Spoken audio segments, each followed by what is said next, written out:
Jésus connut l'enfance d'un jeune juif de milieu simple mais aisé, école de la synagogue et apprentissage du métier auprès du Père.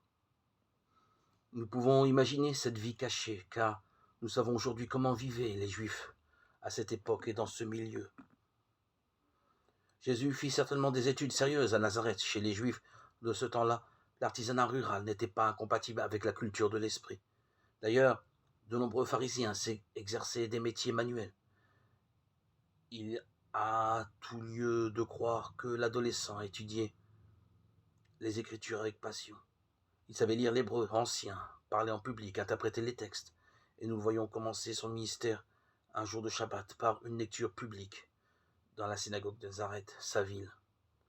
Il se leva pour faire la lecture. On lui remit le livre du prophète Isaïe. Déroulant le parchemin, il trouva le passage qu'il cherchait. Roulant le parchemin, il le remit au servant et s'assit.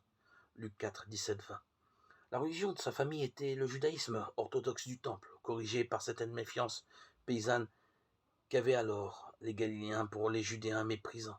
Jésus a été élevé dans des idées proches de celles des pharisiens, ces sages en Israël. Comme eux, il croyait en la résurrection et au primat de la conscience morale. Mais en même temps, il fut comme son père, un artisan rural. De nombreuses paroles de lui en portent la trace. Ainsi, la célèbre comparaison entre la paille que l'on voit dans l'œil des autres alors qu'on ne voit pas la poutre qui est dans le sien. Matthieu 7, 4, 5. Autour de l'atelier paternel, enfin, on trouvait certainement davantage de rudes paysans et de pêcheurs montés du lac que de docteurs de la loi.